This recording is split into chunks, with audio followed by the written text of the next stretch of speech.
Taong 1988 unang nanakot sa pelikula ang aswang na ito na nagbabalat kayong sanggol.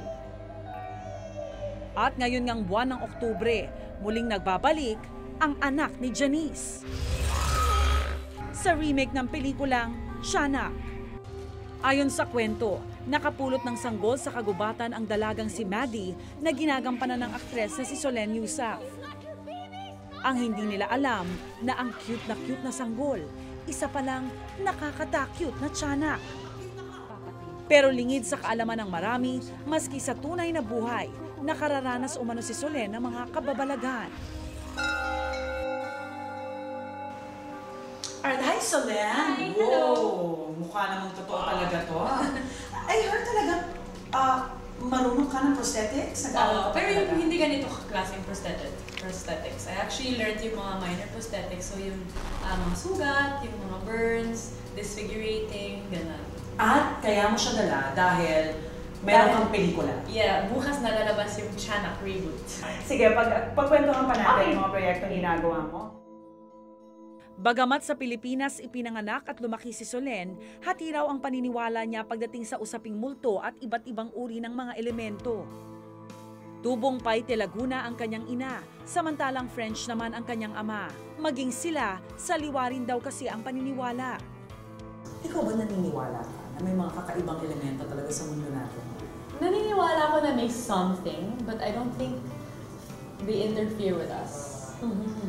Pero feeling ko we're not the only ones naman on the planet. Noong bata si Solenn, tila kakaiba raw ang kanyang mga iginuguhit. Mga imahe na para bang hinugot sa mga pelikulang katatakutan. Yung mga drawings ko nung bata ako, bata like 12. Yes. Lagi mga tao na walang muka, or mga tao na parang kita yung ribs. Lagi ganon. Why? I don't know. Even my mom said baka may problem yung anak ko. She wanted me to see a doctor. Kasi sabi niya, ang dark naman ng mga drawings ng anak ko. Ganon. Yes.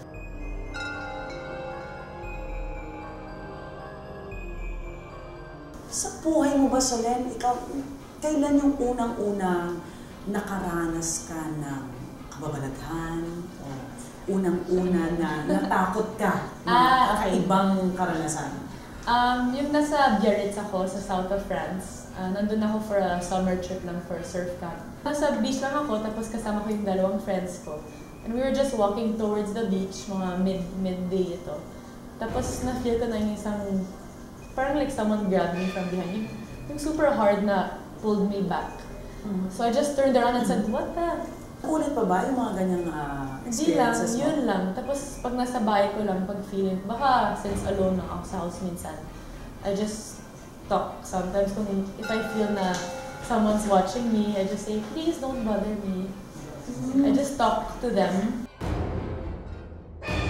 Pero pag nag-iisa ka, malaro yung isip mo, yung imagination mo. Minsan, no. Tapos sa bahay ko, ngayon, sa bahay ng parents ko, sa kwarto ng sister ko, my sister always felt na may someone watching over her. Since bata siya, hanggang ngayon. Tapos ngayon, my mom stays there in that room. At sabi niya sa gabi, she felt one time parang someone caressing her hair. And then yung masus ng caressing your mom's my mom's hair.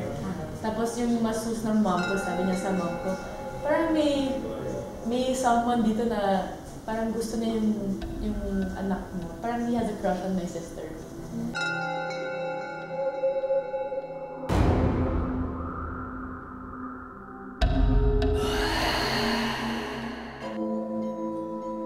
Pero ang mas nakapangingilabot daw ay nang makita mismo ng kasambahay ni Solenn ang nilalang na siyang nagpaparamdam sa kanilang bahay. Isa umanong kapre.